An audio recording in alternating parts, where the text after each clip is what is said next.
हारवकरमेकं जगरामहं भक्त्या दीपं प्रयच्छामि देवाय प्रवात्रे त्राजमान्तरकाद्घोरादिव्य ज्योतिर्नमोऽस्मि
नमस्करोमि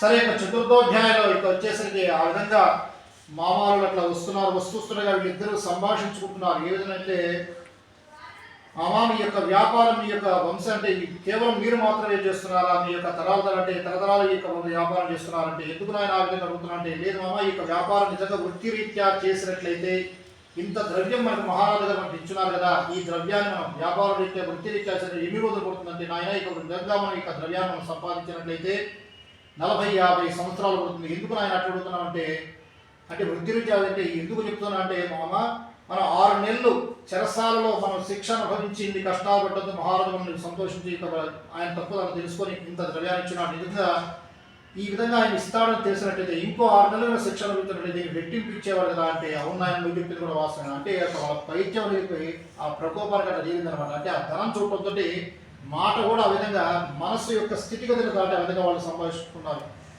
అప్పుడు భగవంతుడు కాబట్టి ఈ విధంగా వీళ్ళు సంభాషణ చేస్తున్నారు. కనీసం ఇప్పట్లో కూడా వీళ్ళకి ఇంకా పరివర్తన కలిగేది. అసలు ఎందుకు ఈ మనం శిక్ష అనుభవించున్నాం, ఎందుకు ఈ విధంగా వచ్చింది, కనీసం వీళ్ళ పరివర్తన కలిగేది ఇప్పుడు కూడా వీళ్ళు తెలుసుకోలేదా అని చెప్పి సరే ఒక చిన్న పరీక్ష పెడదాం, దీంట్లో వీళ్ళు ఉత్తీర్ణులు అవుతా పాస్ అవుతారని మనం చూద్దామని చెప్పి ఆ పరమాత్ముడు వచ్చేసి ఒక ముసలిమార్ రూపంలో ఆయన నలుగురు కూర్చున్నారనమాట.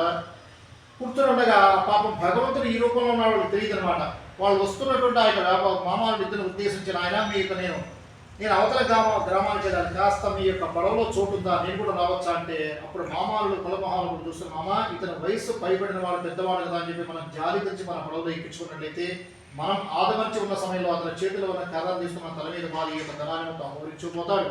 కాబట్టి మనం ఇతని పడవలో అనుమతించవద్దు, అట్లా నిజం చెప్పవద్దని చెప్పి ఓ ఈ ముసలివాడ మా యొక్క పడవలో ఏముంటే నీకు ఎందుకు, మా యొక్క పడవలో ఆకులు చెత్తా చెదాలతో మేమే ఎంతో అసౌకర్యంగా ప్రయాణం చేస్తున్నాం, నువ్వెక్కడ వస్తావు మధ్యలో, నువ్వు రావడానికి వీలు లేదు పట్టి ఎంతో గర్వంతో అహంకారంతో ఆ విధంగా అన్నారు. ఎప్పుడైతే ఆకులలో చెత్తా చెదాలను భగవంతుడు తదాస్తున్నాడు, బరువుగా క్రమ పద్ధతిలో పోయే పడవ ఒక్కసారిగా అమాంతం తేలికపడేసరికి నీటిలో మునిగిపోయి ఇద్దరు వచ్చి నది ఒడ్డున సురగ పడిపోయినారు. కొంతసేపు అయిన ఇద్దరు తేలిపోయి ఒకరినొకరు పట్టుకుని గవర్నమెంట్ ఏడుస్తూ ఆ పడవ అంతా కూడా ఇక్కడ చెల్లాదనపడేసరికి ఏం జరిగింది ఆయన అంటే ఏం జరిగిందో తెలియదు కానీ మన కొద్ది క్షణాల ముందు ఒక ముసలమాన్ ఏదో అన్న ఆయన ఏదో తదాస్తులకు మాట్లాడినాడు, దాని తర్వాత జరిగినటువంటి దుష్పరిమాణం ఇదంతా అని చెప్పి ఆయన సందేహం లేదు, మన ఏదో మంచి ఒక మహాపరాధం జరిగింది, మన ఇంటి ఏదో మహాపరాధం, ఆయన ఎవరో సామాన్యమైన మనిషి కాదు, సాక్షాత్ భగవత్ మనిషి రూపం భగవంతుడే, కాబట్టి ఏం చేసినా ఆయనే చేస్తారని చెప్పి ఆ విధంగా చెట్టు పుట్ట కొండ అంతా ఇది చేసేది ఒక గుహలో స్వామివారు కూర్చున్నారు.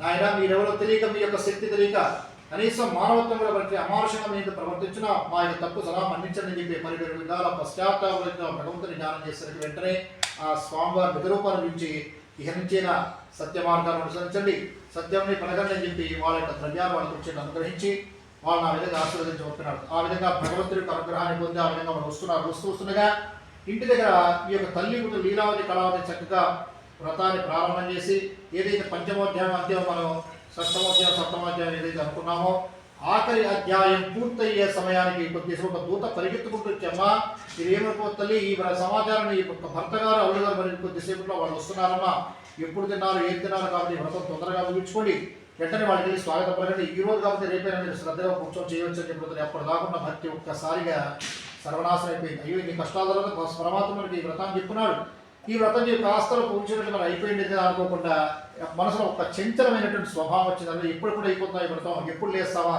పొద్దు నుంచి చేసి ఇంతసేపు కూర్చున్నాం ఇంకా ఇంత అని చెప్పి మనసులో తొందరపాటు వచ్చింది. సరే భగవంతుడు కూడా చూస్తున్నాడు, సరే ఎంతవరకు చేస్తారు వాళ్ళు చేయని అని చెప్పి చూస్తున్నాడు. సరే లీలాలు వచ్చిన వాళ్ళకి సగం మంది ప్రసాదం సగం ఇవ్వకుండా తను తీసుకుంటే ఏమవుతుందో తీసుకోకపోతే ఏమవుతుందో అనుమానంతో భయంతో ప్రసాదం తీసుకుంది తప్ప భక్తిలో ఆయన ప్రసాదాన్ని తీసుకోలేదు. కూతురికి ఇస్తే ఆ కూతురు పాపం తల్లి కంటే 2 ఆకులు ఎక్కువ జరిగింది కాబట్టి నా యొక్క భర్త కంటే ఇక ప్రసాదం ముఖ్యం కాదు కదా అని చెప్పి కనీసం ప్రసాదం కూడా గౌరవించకుండా ఆ ప్రసాదం నిర్లక్ష్యంగా పడేసి ఇద్దరు తల్లి కూతురు నిలబెట్టుకున్నారు. అప్పుడు భగవంతుడు నా యొక్క ప్రసాదం అంటే ఇంత చులకన అయిపోయిందా, సత్యనారాయణ ప్రసాదంకి ఇంత చులకన అయిపోయిందా అని చెప్పి సరే ఇక ప్రసాదం మహత్యం చూపిద్దామని చెప్పి ఆ భగవంతుడు ఒక చిన్న మాయను సృష్టించినాడు. ఆ యొక్క మామావుడు కూడా ఆ యొక్క రేవుకు ఒడ్డుకు వచ్చే సమయంలో ఒక్కసారి భగవంతుడు చిన్న మాయను సృష్టించినాడు. అమాంతం ఆ యొక్క నదిలో ఒకసారిగా తుఫాన్ లాగా వచ్చేసి చూస్తుండగా ఇద్దరు జలసమాధి అయిపోయేసరికి ఆ యొక్క దృశ్యాలు చూసి ఇద్దరు ఒక్కసారిగా స్రోతం పడిపోయి కొంతసేపు తేరుకొని భూమి ఆకాశం దద్దరలెట్టు ఏడుస్తూ స్వామి ఇంత దుర్భరమైన దరిద్రంలో అడుక్కొని ఈ వ్రతం ఇంత శ్రద్ధగా చేస్తే నువ్వు మాకు ఇచ్చే ప్రతిఫలం ఇదేనా, ఇందుకనే మమ్మల్ని బతుకున్నాం, మా యొక్క సౌభాగ్యాన్ని తీసుకెళ్తావా, ఇదేనా నువ్వు మాకు ఇచ్చే ప్రతిఫలం, దీనికోసం నీకు జన్మెత్తింది ఏ మా భర్త లేదు మాకు మాత్రం ఈ జీవితం మమ్మల్ని కూడా తీసుకెళ్ళిపో అని చెప్పడంతో అప్పుడు ఒక్కసారిగా ఆకాశవాణి చెప్పింది అమ్మా లీలావతి ఒక్కసారి ఆలోచించే తల్లి నువ్వు వ్రతం ఎంత చక్కగా ప్రథమార్థంలో ఎంత చక్కగా చేస్తున్నావో నువ్వు ఆఖరి సమయంలో వ్రతం పూర్తి చేసేవారు ఏ విధంగా ఉన్నావు ఒక్కసారి స్థిమితంగా ఆలోచించు, నీ తప్పు నీకే తెలుస్తుంది చెప్పడంతో ఒక్కసారిగా స్థిమితంగా ఆలోచించడానికి అప్పుడు ఆ భగవంతుడు నిండు అంటే బరువెక్కిన హృదయంతో ధ్యానం చేసి స్వామి వ్రతాలు ఎంత పాపం చేస్తున్నావు ఇప్పుడు నా మనసులో తెలుస్తుంది. మా యొక్క తల్లిదండ్రులకు నేను మా యొక్క పుట్టింట్లో సంపన్నమైన కుటుంబంలో పుట్టడం చేత ఎంతో గారాభంగా పెంచి చదువు సంధ్యలు లేకుండా నన్ను పెంచున్నారు. కానీ మా యొక్క అమ్మమ్మ మాత్రం తన ఒళ్ళో కూర్చోబెట్టుకుని పంచమహాపాతకాల గురించి చెప్తుండేది. పంచమహాపాతకాలు చేయకూడదు, పంచమహాపాతకాలు చేయకూడదు అంటే దాని అర్థం గోహత్య, స్త్రీహత్య, శిశుహత్య, మార్జాల హత్య, బిడాల హత్య, గోవులు చంపినా, స్త్రీలు చంపినా, శిశువులు చంపినా, గుడ్ల గోపును చెప్పినా, పిల్లిని చెప్పినా 1000 గుళ్ళు కట్టించిన పాపం పోదంటారు. ఇప్పుడు ఎందుకు చెప్పొచ్చు నాకు సంతానం లేకుండా ఎన్నో పూజలు చేసి ఎంతో ఖర్చు పెట్టి సంతానం లేకుండా కలగపోయినా ఉండేది స్మరణ మాత్రం చేసి నువ్వు సంతానం ప్రసాదించినప్పుడు మేము వ్రతం చేయడం ఒక తప్పు. రెండోసారి వివాహం అప్పుడు నా భర్తతో పాటు ఆయనతో పాటు కలిసి రెండోసారి మర్చిపోయి రెండో తప్పు అయితే ఈ యొక్క తప్పులు సరిదిద్దుకోమని అవకాశం ఇచ్చి మాకు అవకాశం ఇచ్చినా కూడా మూడోసారి క్షణకాలం అంటే క్షణికావేశం మూడోసారి ప్రసాదం తీసుకోకుండా మూడోసారి తప్పు చేస్తున్నాం. ఈ 3 తప్పులు కూడా పంచమహాపాతకాలుగా నేను భావిస్తున్నాను తండ్రి, విహరించేటువంటి పొరపాటు ఇప్పుడు చేయని చెప్పి ఎంతో బరువెక్కిన హృదయంతో ఇది మీరు బాగా సభా మధ్యలో ఇక చెప్పే సందర్భం రాదు. కానీ ఇక 4వ అధ్యాయంలో ఒక సత్యనారాయణ వ్రతానికి సత్యదేవుడికి మాత్రమే చనిపోయిన వ్యక్తిని బతికించే శక్తి ఉందన్నమాట. మీరు బాగా గుర్తుపెట్టి, ఎందుకంటే అందరి మధ్య చెప్తే ఈ విధంగానే కొన్ని కథలు వివాదానికి గురై 11 అధ్యాయాలు మొత్తం కూడా వీళ్ళు చెప్పుకుంటూ దీన్ని సూక్ష్మంగా చెప్పుకుంటూ మాటను దాట వేసి చెప్తున్నారు. ఎందుకంటే తన భర్త అల్లుడు గారు ఇద్దరు కూడా నదిలో మునిగిపోయినారు. తన తప్పు తెలుసుకున్న తర్వాత వారు మునిగిపోయిన బాధలో ఉండకుండా మళ్ళీ ఆ యొక్క వ్రతాన్ని తిరిగి దానికి రెట్టింపు భక్తితో శ్రద్ధతో చేసి ఆ వ్రతాన్ని నిజమైన భక్తితో ఆ ప్రసాదం తీసుకోవడం వల్ల అంటే ఆ వ్రతం చేస్తే ఒక మనిషి గతించిన తర్వాత బతకడం ఎంత అసాధ్యమో కానీ ఇక్కడ అసాధ్యాన్ని ఆవిడ నమ్మలేదు. ఆ స్వామివారిని మనస్ఫూర్తిగా నమ్మింది.